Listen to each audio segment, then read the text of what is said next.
சினிமாவுக்கு நீங்கள் சின்சியராக இருந்தால் சினிமா உங்களை பார்த்துக்கும். இப்போ லாஸ்ட்டாக வந்த 3-4 சின்ன படங்கள்லாம் நல்லா போயிட்டுருக்கு. சினிமா திருப்பி வளர்ந்துட்டுருக்கு. தியேட்ரிக்கல் ட்ரெண்ட் திருப்பி வந்தது ரொம்ப ரொம்ப சந்தோஷம். டெக்னீஷியன்ஸ்லாம் ஒரு படம் இல்லைன்னா அடுத்தடுத்து போயிடுவாங்க, ஆக்டர்ஸ் போயிடுவோம். ஒரு டைரக்டர் மட்டும்தான் பார்த்தீங்கன்னா அந்த படத்தில் ஸ்டக்காக நிற்பாங்க. காளிதாஸ் 2 April 10th ரிலீஸ் ஆகுது, வந்து பாருங்க. என்னை என்றைக்குமே எந்த இடத்துலையுமே விட்டு கொடுக்காத ஊடக நண்பர்களுக்கு நன்றியை தெரிவிச்சுக்கிறேன். இந்த ஈவினிங்கில் எனவே ஒரு நெகிழ்ச்சியான ஒரு தருணம். ஏன்னா ரீல்ஸில் தான் நிறைய ஆடியோ லான்ச்சஸ் நான் பார்த்துருக்கேன். நானும் பண்ணிட்டு தான் இருக்கேன் படங்கள். பட் நிறைய படங்களுக்கு எனக்கு ஆடியோ லான்ச் வந்தது கிடையாது.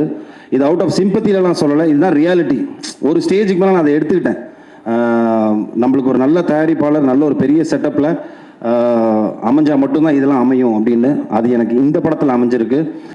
சினிமாவில் எல்லா ஹீரோஸ்க்கும் இருக்கும், அப்ஸ் அண்ட் டவுன்ஸ் நிறையா இருக்கும். ஒரு வெற்றி படம் கொடுப்போம், 3 படம் கொடுத்ததுக்கப்புறம் வந்துட்டு தலையில் தூக்கி வச்சுப்பாங்க. திடீர்னு ஒரு 2 படம் ஓடலன்னா அதை பேஸ் பண்ணி தான் மார்க்கெட் இருக்கும். அப்போ வந்துட்டு அவருக்கு மார்க்கெட் இல்லைன்னு சொல்லுவாங்க.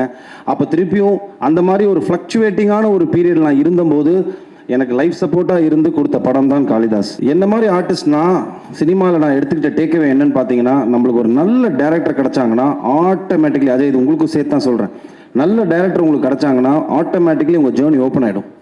இதுதான் பேஸ். நல்ல டைரக்டர் கிடைக்கலனா தான் பஞ்சாயத்து. கதை சரியாக வராது, இல்லை சொன்ன கதையை சரியாக எடுக்க மாட்டாங்க. இந்த மாதிரியான நிறைய பிரச்சனைகள் வரும். பட் நல்ல டைரக்டர், அந்த கிராஃப்டை ப்ராப்பராக தெரிஞ்சுக்கிட்ட டைரக்டர் உங்களுக்கு கிடச்சிட்டாங்கன்னா I think you are sorted for the particular film.